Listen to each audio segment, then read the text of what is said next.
Hello and welcome to Sav Reads Tarot. I'm Sav and I am going to read some tarot, but for right now, I had a message come through like very crystal clearly. What isn't crystal clear sometimes is whether it's something like for me personally to know and think about it and integrate, or if it's something that I, need to be sharing so that, somebody can receive it through me, or if it's both, because a lot of times it is both. I would actually probably say that like the majority of times it's both. I think typically it'll be something that, has already like for the most part been integrated into my being and my current experience, and getting to kind of like share it and then give it to somebody else is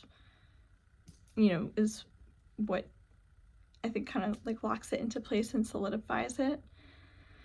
So all that said, I think it was, I do think that some of it was for me, but I feel like it was a locking in, and now it's, my job to share what I've learned. And the message was having to do with Persephone, who has been coming up a lot lately and is making me curious. But there's this weird pause because, and this is why I say I feel like it was more of a locking in for me and a sharing for somebody else, because just in what comes with like talking about Persephone and working with the themes associated with her, a lot of it is like getting comfortable and appreciative of the idea that everybody has duality. Everybody is a complex individual. Everybody has histories and perspectives and pains and wounds and power, personal power, sexual power, like and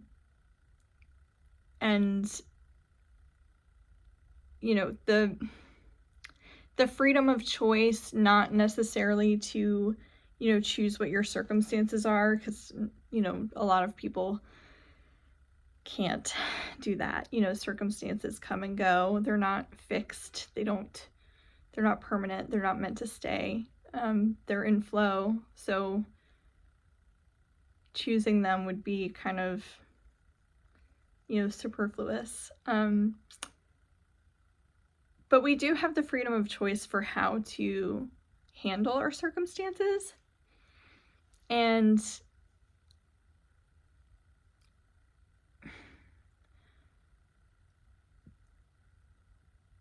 with, Persephone, the invitation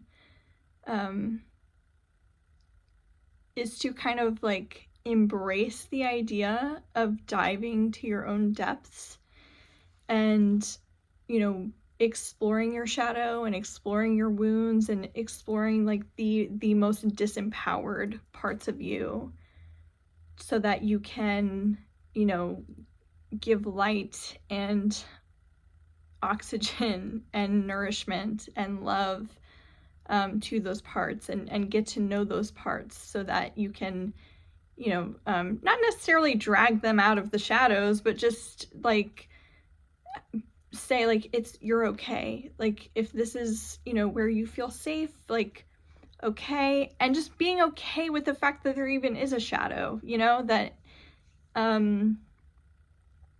that some things like need to be shadowed to be something that can empower you. It's really more just like being comfortable with going into that space. So it's like the only way I can think to really think of it is like is like if something is, in the shadows and you can't see it, and it calls out to you in distress, in pain, or whatever, and you're, you know, prior to the exploration, your thought is like, ah, no, I'm not going in there. Like, I can't even see what's in there. It's dark. It's, you know, I don't know what's there. Like, I'm not going to answer that call. Are you crazy? And,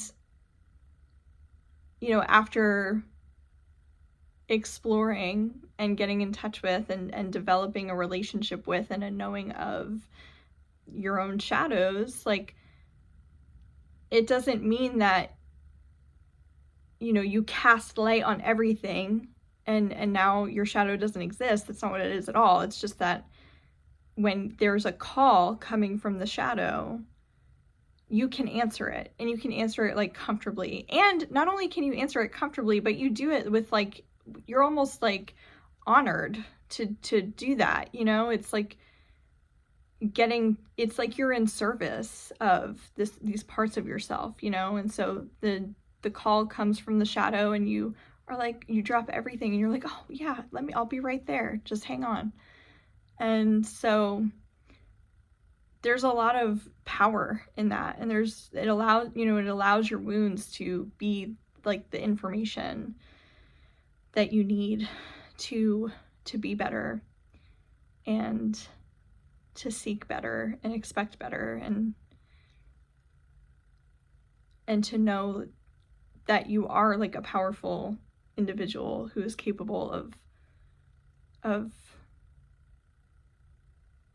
answering any call, and nothing can destroy you. Like, you will always, every time you go into the shadow, you will always come back out, and you will do it even more powerful than you were before, because you just gained a little bit more information and a little bit more insight, you know, by answering that call. And so, you know, to kind of like scale back for a second, the story with Persephone is that, you know, she's the wife of Hades and spends, you know, half the year in the underworld and then half the year in the heavens. And that was kind of, you know, her mother, Demeter, is, you know, made that deal that, okay, if she is to be your wife, she can at least come out from the underworld and spend half the year. And so the idea is, you know, springtime, anyway, you can look it up. It's a fun little mythology story, but overall, that journey with Persephone is, you know, that idea of like willingly diving into and sitting in and experiencing your own shadow, your own personal underworld, and then coming back out so that you can, you know, experience life and the light and the sun and life, is really beautiful, and it's powerful and transformative and meaningful. I also, and I'm not calling anybody out because I am included in this, and this is why I think that, you know, this was a little bit meant for me too, is that some of us get kind of like we're on a fact-finding mission to figure out what's wrong with us so that we can fix it. And it stops, you know, it becomes less about answering the call of the shadow of the underworld, to embrace it for its nature and be informed by it and love it and enjoy your time there, and more like you are invading that space. It becomes this internal invasion of privacy where you do not leave the shadows or the underworld. And the shadows and the underworld and the things that occupy that space because that is safe. That is their safe place. And so when you are, you know, marching in there with a flashlight and a microscope to look at everything that's there, to see what you can fix and change and dig up and dig out, and like, you know,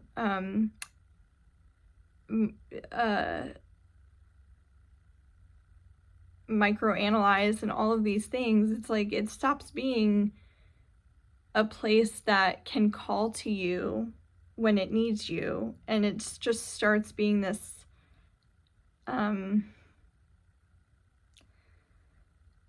it just is,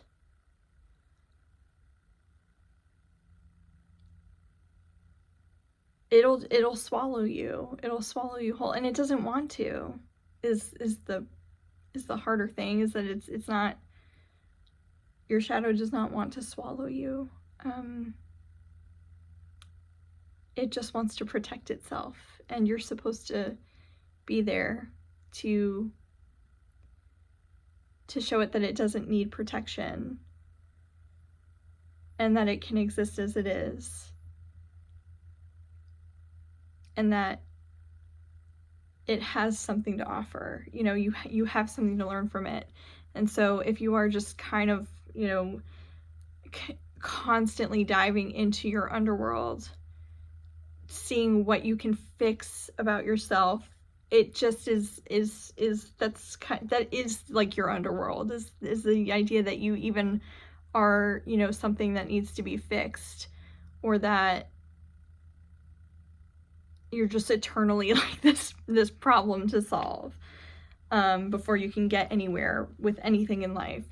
And so I think the invitation is to stop doing that, to remember that there are two, you know, there are two aspects of the Persephone story, which is that, yes, she, you know, is needing to, you know, when she was taken against her will to the underworld, is kind of being forced to learn how to, like, you know, be empowered and feel powerful and feel like she has agency and the freedom of choice, even in the darkest depths, to exist. But there's also the heavens. And so it's like, I feel like it's an invitation to not dive into the underworld. Not anymore, anyway. To not dive into the underworld, but to instead, like, you know, try and climb out of the underworld so that you can get some fresh air and some sunlight, and remember that the heavens also exist, and that there is, you know, pleasure and ease and comfort and safety. And it's a beautiful, wonderful, incredible thing that you are so willing to do this hard work, and you have, you know, learned so much about yourself, and you have, you know, grown, and you are the most loving, compassionate, understanding, evolving, transformative being that you could have, you never could have imagined, like, you being this empowered and comfortable with yourself, and, like, you know, the things that you used to hide from or run away from, or things that you didn't even know were there, that had so much power and influence over you. And so it's amazing, it's beautiful, it's admirable, it's honorable, it's inspiring, it's just the most meaningful and transformative experience one can go on to, you know, explore their own personal underworld, and to, you know, get comfortable with it and learn to, like, love it and learn from it. But you have to come up for air, like, you have to come up for light, and you have to get comfortable with being both, like, being in both and having both, because it's supposed to be like an equal, fully integrated experience. You're not supposed to spend too much time in one or the other. You know, if you spend too much time in the love and the light, it's bypassing. But if you spend too much time in the underworld, it's just kind of wallowing. That doesn't even feel the right, you know, like the right word necessarily. But anyway, so that's the message, is like, yeah, no, totally, like, you're great job, you know, diving into the underworld, but, like, can you come out? Can you learn how to come out? Can you learn how to see that there is value in, you know, it's awesome that you see there's value in the underworld, but there is value in the heavens too, and you need to experience both. Like, you need to engage with both of, you know, both aspects of your internal world so that you can have a fully integrated experience, you know. So that's the message. I'm going to pull a couple cards.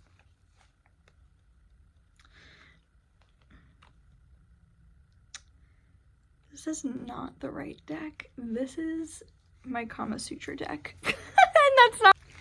Okay.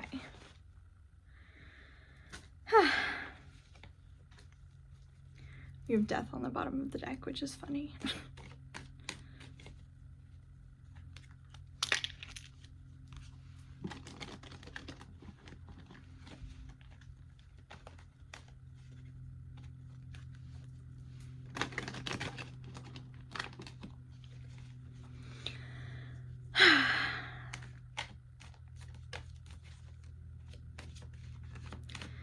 Persephone has been coming up a lot lately, which is interesting. I've never really thought to do work around that. Like, I'm aware there's this really beautiful song. I think it's by Daisy the Great, I think is the name of the band, but they do a song called Persephone that's really beautiful. And so it's like, I've known that she's, you know,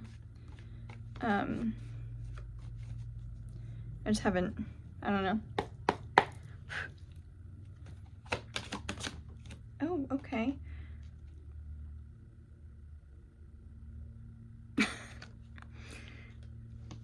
Yeah, that sounds right. This is what happens when you spend all of your time in the underworld, is you get completely overtaken by, you know. And so we have Six of Wands.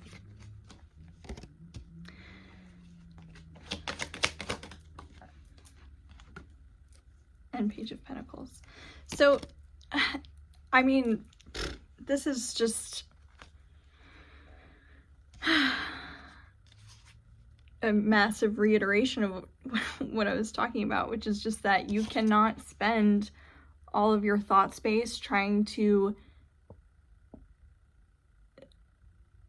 you know, explore and think about everything that could be wrong with you, because all you're doing is thinking about, you're just creating this, like, this internal environment of, like, grief and despair and anger and resentment. And so, you know, there kind of needs to be, like, an embracing of this, you know. This is victory. This is the you know, the parade. I keep wanting to say parade march, and that sounds stupid for some reason, but anyway. Like, post victory, this is like the celebration of, like, oh man, we did it, we won that one. And so it's kind of like, can you know, like, can you celebrate the fact that you've done a lot of, like, healing work, and that you've overcome all of these things that are, you know, all of these, you know, like there are a lot of wounds, you know, that need to be tended to, and there are some that probably will need to be tended to for the rest of our lives. But, you know, can you, like, celebrate the fact that you are familiar with them, and that you've learned from them, and that you have been able to grow and, you know, like, even achieve things in life because of them? And Page of Pentacles is just that, you know, it is being in that sense of discovery and allowing yourself to see where and how you have, where you are, like, the victor, and where you have learned. And Pentacles too is earth, it's material, it's physical, it's resource. So it's like, be here and now, you know, be able to see what is here and now.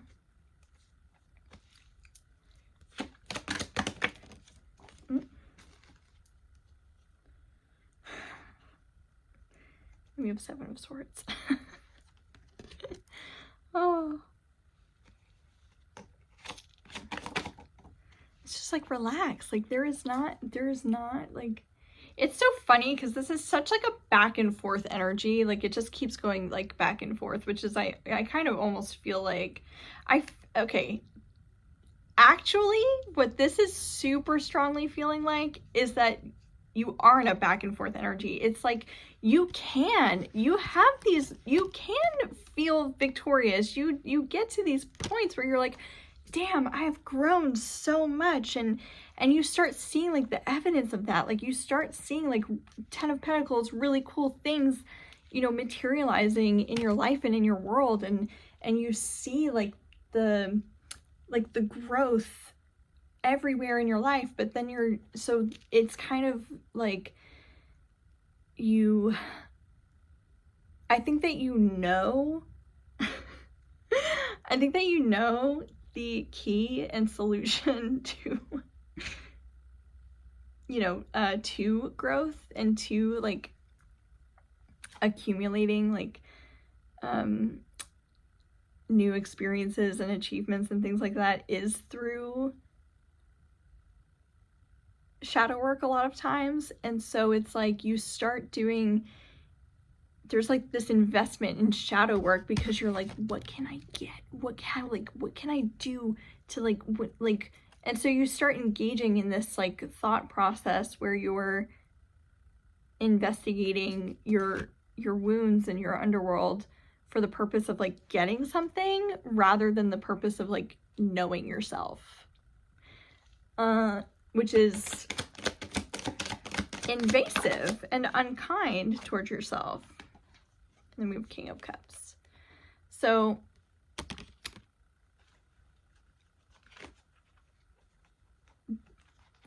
there's a little bit of an element of like emotional bypassing here where you're not feeling through either experience. So you're like you're like a ping pong ball, like, you know, jumping in between like mindsets and perspectives where like you are seeing your own personal growth and success, and you're enjoying it and embracing it and celebrating it, but then also like getting stuck in like the darkest, most shadowed and shameful parts of yourself, and not in like a fearful, like you're doing this on purpose, you're trying to do this, like you're intending to do this because you're like, I'm gonna figure this out, like I'm gonna figure out whatever I need to figure out so that I can get what I want. And like you're not engaging with your emotions in either scenario. So like when you're in the noticing of everything that you've achieved and how you've grown, you're not feeling like the joy and the gratitude of it.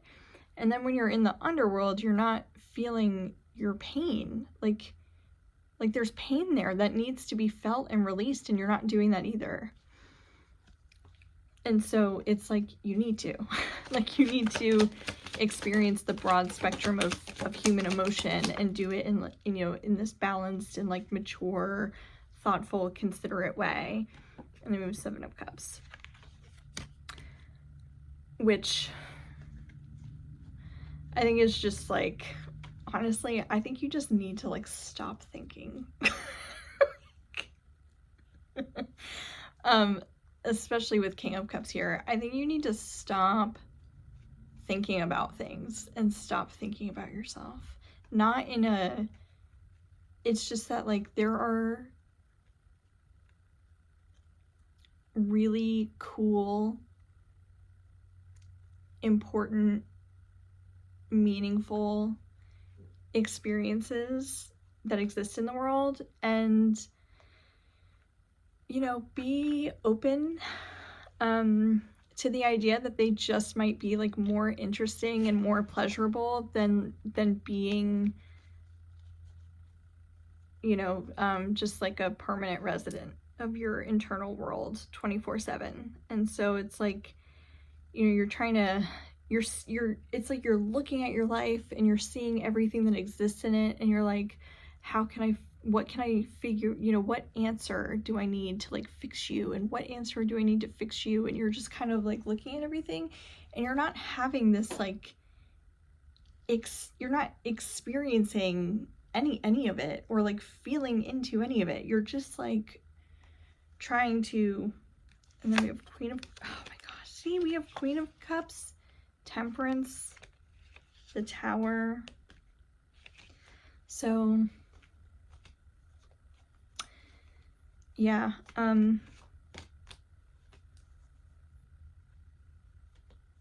we get it. You're a super introspective, complex